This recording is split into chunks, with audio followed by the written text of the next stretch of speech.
esto es Salud es Más, un espacio de Sur donde hablamos de salud y de bienestar. Y hoy vamos a hablar de infartos, prevención y revisiones. Y para eso tenemos a Antonio Esteban. ¿Qué tal, Antonio? Muchas gracias por la invitación, la verdad que estoy muy bien. Así que... Eres jefe del Servicio de Cardiología de Quirónsalud Málaga. Así es. Y me gustaría que empezaras contándonos si el cuerpo avisa antes de un infarto y con qué síntomas. Bueno, habitualmente cuando un paciente sufre un infarto hay lo que es la clínica clásica de sensación de opresión torácica con un peso en el pecho, el cual se irradia hacia el cuello y hacia la muñeca y te crea un malestar con sensación de sudoración fría, estado vegetativo, que es sudoración fría, de ganas de vomitar y un malestar muy intenso. Es la primera manifestación, la más clásica que aparece. Y luego hay otros síntomas a los que deberíamos estar atentos que quizás no son tan frecuentes o no nos llaman la atención. Claro, lo que te he contado inicialmente es la típica clínica que viene referida a todos los libros, ¿no? Luego, cada paciente tiene una manifestación quizá un poco diferenciales. Hay gente que te cuenta que empieza a notar dificultad respiratoria súbita, un malestar muy inespecífico, sensación de mareo. Hay gente que te cuenta opresión en la mandíbula, incluso en las muñecas a veces. Y eso depende mucho de persona a persona, incluso también del sexo de cada... Pues ya que me das pie con lo del sexo, ¿los síntomas en las mujeres son los mismos y No. tienen el mismo riesgo cardíaco que los hombres, que siempre se tiende a relacionar infarto con hombres? Vale, inicialmente las mujeres tienen manifestaciones un poco diferentes. Es decir, es más frecuente en las mujeres, no aparece tan clásicamente el dolor del pecho, suele aparecer más dificultad respiratoria súbita, de repente me noto que me falta el aire, me encuentro mal, te pueden manifestar lo que he dicho anteriormente, quizá presión en las muñecas, presión en la mandíbula y muchas veces un malestar general, sin más. Entonces muchas veces por ese motivo el diagnóstico en la mujer ocasionalmente se retarda y eso evidentemente si tú atiendes al infarto más tarde el pronóstico es peor. Cuanto antes lo atiendas es mucho mejor. Por eso hay que estar pendiente de que siempre la mujer hay que pensar que las manifestaciones pueden ser un poco diferentes a la clásica referida a los hombres. De todas maneras, esos síntomas que manifiestas, pues también, por lo menos los últimos, de dificultad respiratoria y tal, puede ser también un estado de ansiedad simplemente, ¿no? Totalmente. No hay ningún truco para diferenciar lo que es un infarto, claro. Hay que ir y que te vean, ¿no? Claro, desgraciadamente no. Muchas manifestaciones, incluso otras patologías, pueden manifestarse de esa manera. Te puedes encontrar gente, por ejemplo, que tenga problemas digestivos, se manifieste con una cierta opresión, por un espasmo en el esófago, o pueden encontrarse por un cuadro de asma, o incluso, como bien dice, de ansiedad. O sea, hay gente la cual tiene un estado de ansiedad, y en una crisis de ansiedad la manifestación es sensación de muerte inminente. El paciente te cuenta que le cuesta respirar, que el corazón se le sale y que le duele el pecho, claro. Y eso, evidentemente, tienes que acudir a un centro de atención hospitalaria para saber realmente el diagnóstico, ¿no? También interviene mucho tener en cuenta el perfil del paciente. El paciente que si es joven, sin factores de riesgo cardiovascular, entonces la probabilidad de que tenga un infarto es bajita. Claro, pues si tengo un paciente que tiene 65 años, que es varón, es fumador, hipertenso y diabético, pues obviamente tienes que ponerte, la probabilidad es mucho más alta. Bueno, pues ya que hablas de esto, ¿cuál es el factor de riesgo más importante? Si te parece, me vas desgranando de más a menos importante, vale. Pero los principales. Yo es que tengo una especie de guerra con el tabaco fundamentalmente. El principal factor de riesgo para sufrir un infarto agudo de miocardio es el consumo de tabaco. Y el tabaco es algo que, gracias a Dios, poco a poco se va reduciendo, pero a pesar de eso hay una gran penetrancia del tabaco en la sociedad. Y sobre todo la gente joven actualmente le ha cogido un poco menos de miedo y es un consumo que está aumentando también. Yo diría principalmente el tabaco es lo fundamental, ¿de acuerdo?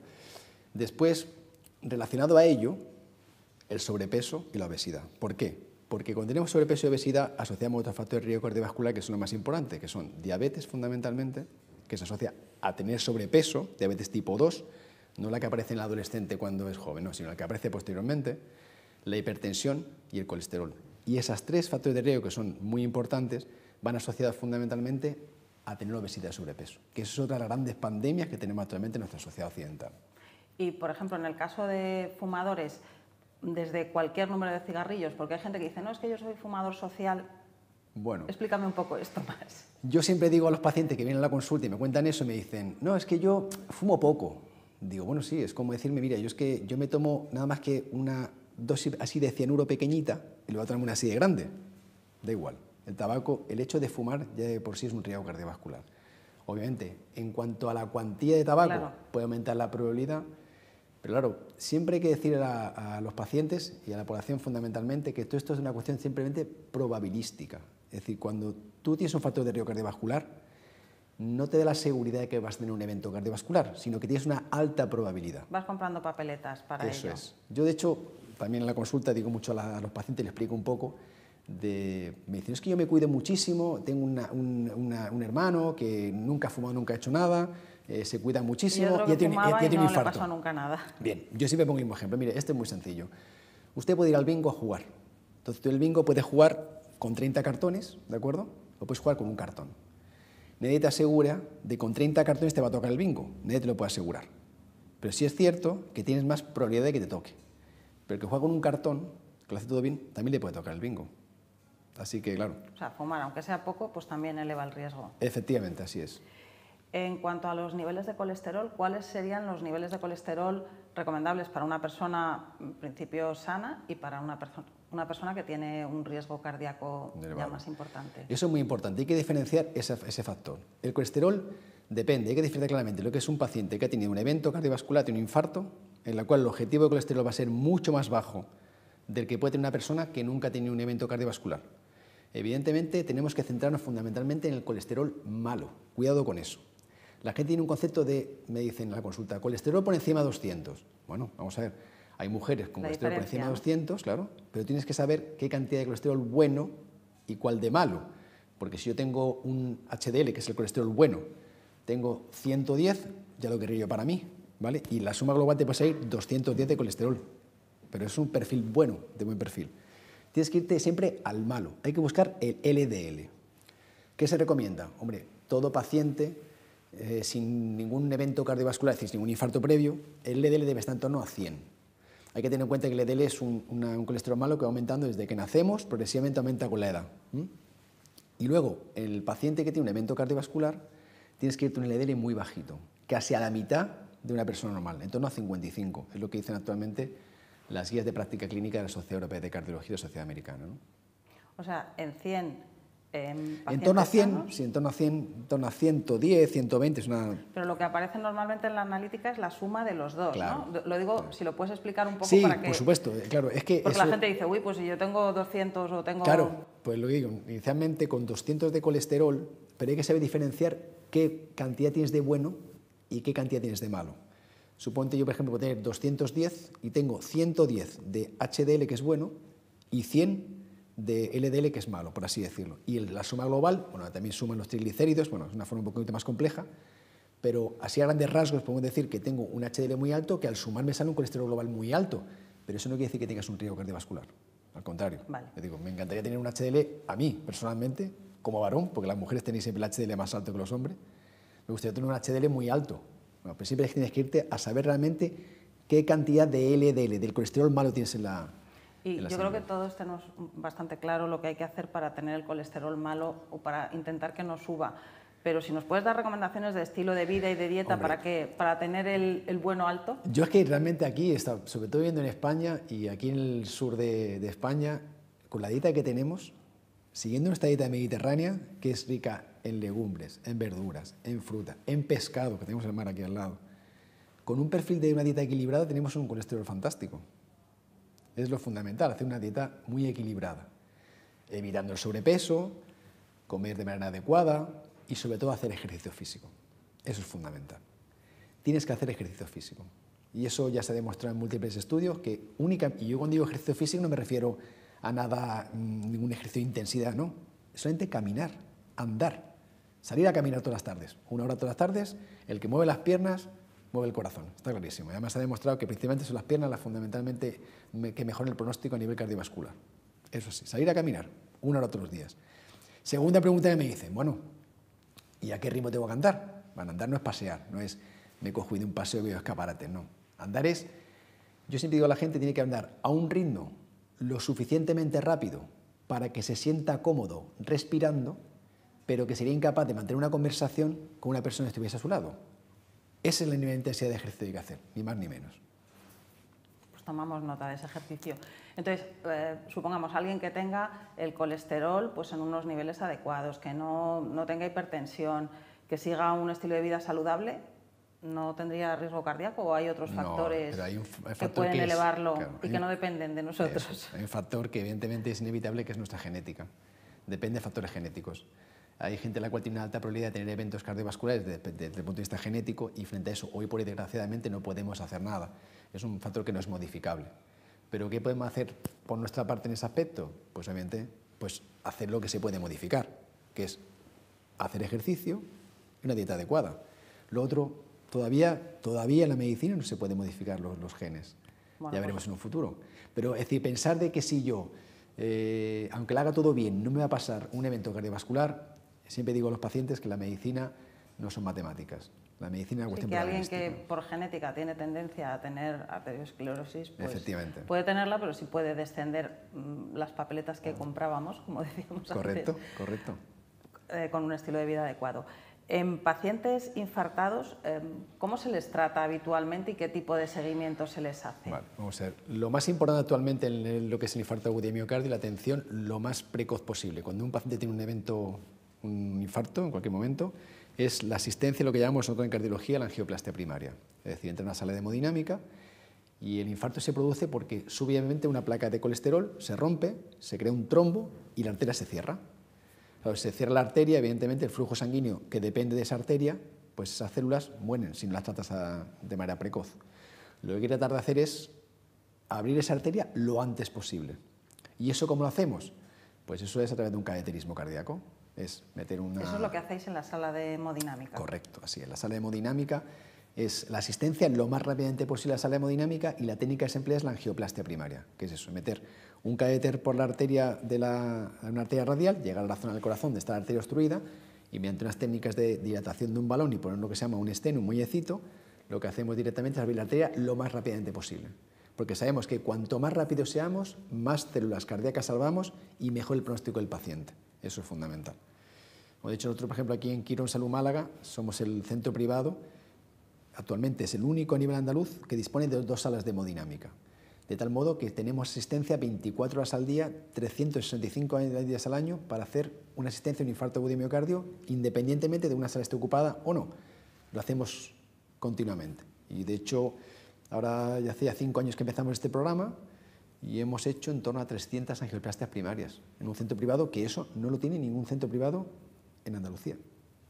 ¿Y cómo es el seguimiento luego a esos pacientes? Porque creo que podéis hacer también algún seguimiento a domicilio. Bien, eso, el tema de domicilio es hoy por hoy lo que es la telemedicina que se está imponiendo mucho más, está mucho más impuesta, ¿no? Sobre todo en pacientes. Hoy lo que sí estamos haciendo, por ejemplo, también en Quirón Málaga, es lo que se llama el seguimiento remoto de dispositivos.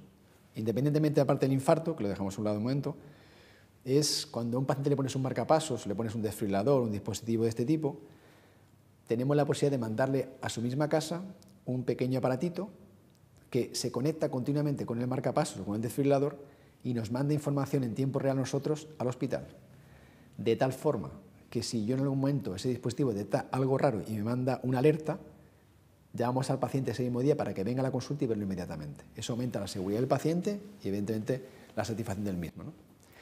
Mencionabas antes en el ejercicio físico que andar a un ritmo rápido pues que era suficiente. ¿Qué deportes serían los más recomendables desde el punto de vista de la salud del corazón? Bien, sobre todo los deportes tipo aeróbicos, es decir, lo que es todo lo que sea andar, correr, nadar, bicicleta, ese tipo de deporte que son aeróbicos son muy beneficiosos. Los deportes que son de aumento de carga de trabajo, tipo lo clásico, la gente va al gimnasio y empieza a levantar pesas, más con lo que se llama un ejercicio isométrico. Esos ejercicios han demostrado, bueno, que aumenta lo que es la masa muscular fundamentalmente, pero sí aumenta la presión arterial, ¿vale? Tampoco me... ¿El entrenamiento de fuerza aumenta la presión arterial? Sí. Si es isométrico intenso, sí. Lo ideal es que sea un ejercicio que sea moderado. Eso, ¿no? Es, efectivamente. Hoy un poquito de carga, un poquito aeróbico, sea la combinación perfecta. Pero si tienes que elegir uno, evidentemente el aeróbico favorece mucho más a nivel cardiovascular. Lo ideal sería combinar los dos, pero siempre con cargas leves o moderadas, no cargas altas. Las cargas altas, salvo lo que persiga sea la hipertrofia muscular, que es lo que buscan los deportistas que realizan el fisiculturismo, etcétera. La otra sí aporta beneficio. ¿Cuándo debería hacerse una revisión cardiológica a un paciente o una paciente sana y alguien que quiera practicar un deporte? Vale. Por un lado, una persona sana, sin que no tenga ningún factor de riesgo cardiovascular. Si te vas a las guías de recomendaciones, te dicen que inicialmente no es necesario salvo que tenga un síntoma. Aquí lo que manda fundamentalmente es la clínica del paciente. Si yo noto algo raro, oye, pues noto molestias, noto que me canso, me fatigo más rápidamente ahora que lo hacía antes, o tengo cierto dolor en el pecho, o tengo mareos. Eso es mucho más preponderante que hacer una revisión asintomático totalmente, sobre todo en gente joven, ¿no? Si tengo factor de riesgo cardiovascular, si soy hipertenso, diabético, dislipémico, hombre, pues sí sería aconsejable que una vez fuese al cardiólogo hiciese un chequeo, que se hace rápidamente con una ecografía y una prueba de esfuerzo, y ya tenemos una referencia, y luego si no tiene síntomas, pues una vez cada 5 años hacer un seguimiento, ¿no? Y luego la gente deportista, bien, el deporte es importante porque es cierto que se ha puesto muy de moda y gente que durante mucho tiempo, que es lo que más nos preocupa a los cardiólogos fundamentalmente, gente que tiene una vida bastante sedentaria durante la juventud y ahora llega a los 40 años de edad y se pone a correr maratones. Yo voy a correr un maratón, una media maratón, etc.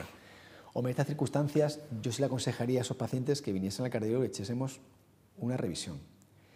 De hecho, nosotros en Quirón Málaga tenemos puesto en marcha lo que se llama una unidad de cardiología deportiva, en la cual asesoramos a los pacientes el tipo de deporte que pueden realizar, con qué carga empezar, cuáles son sus limitaciones, porque tampoco es muy bueno empezar a hacer deporte de muy alta intensidad con poco tiempo de preparación y sin haber hecho previamente deporte en la juventud, ¿no? Entonces, en ese aspecto, si voy a hacer un deporte de alta competición, bueno, no de competición, alta intensidad, sí sería recomendable una valoración por cardiología, eso sí, por supuesto. Sobre todo, especialmente en pacientes que no han sido muy deportistas a lo largo de su vida, ¿no? Si han sido sedentarios toda su vida, digo, es un poco el boom este, ¿no? Que tengo un poco de 40 años, me he dado cuenta ahora que tengo un cambio de vida, etcétera, por el motivo que sea, y ahora quiero hacer deporte, ¿no? Y me pongo a hacer deporte, pero no de manera progresiva, sino que me voy a poner a hacer, corro 3-4 días y voy a correr una media maratón, etcétera, ¿no? Que lo encontramos bastante frecuentemente. Esos pacientes sí, pero no solamente por cardiología, sino incluso también hasta por el traumatólogo, por el aparato locomotor, porque no están acostumbrados. Claro, su cuerpo hay que estar en forma, ¿no? Para hacer deporte y luego ya seguir practicando, pero primero hay que ponerse en forma. Sobre todo, yo siempre digo a los pacientes que hay que ser constante. El deporte no es que sea muy intenso, no hace falta mucha intensidad, hay que ser constante, es decir, todos los días hacer un poquito de ejercicio. No hoy hago un ejercicio súper intenso, me tiro 4 horas en el gimnasio y ahora me tiro 5 días en mi casa sin hacer nada, ¿no? Con hacer todos los días un pequeño cambio, media hora, si no se pide más, pero ser constante. La constancia es realmente lo que prima en estos pacientes. Pues ya para terminar, Antonio, me gustaría que nos contaras cómo afecta los malos ratos, el estrés y el desamor al corazón, si es que les afecta. Por supuesto que sí, vamos, el estrés, y además vivimos en una sociedad que estamos estresados todo el día, todo el mundo está estresado, vivimos casi al día siguiente, el estrés es un desencadenante, siempre es el gatillo que dispara una patología que tienes de base, pero no solamente a nivel cardiovascular, incluso a nivel autoinmune, patologías, a nivel psicológico, que es tan importante el aspecto psicológico. Entonces el estrés es un factor que deberíamos combatir, pero el estrés, claro, depende de persona a persona y hay que saber gestionar el estrés. Hay que hacerlo, llevarlo lo mejor posible. Pero evidentemente, el estrés sí puede producir y desencadenar eventos cardiovasculares. ¿Y el desamor, eso de que te rompan el corazón, tiene alguna base científica? El desamor es un estrés. El desamor es un estrés. El corazón partido es un estrés. Y evidentemente la persona que pasa por un desamor es un nivel de estresante, es un malestar, es una depresión a nivel psicológico. Y hoy por hoy, el aspecto de la salud mental es fundamental, que además nos va a ayudar mucho a que nuestro corazón esté en buenas condiciones. Bueno, pues vamos a intentar hacer todas estas recomendaciones que nos has dado. Muchas gracias. Nada, un placer. Muchas gracias a ti.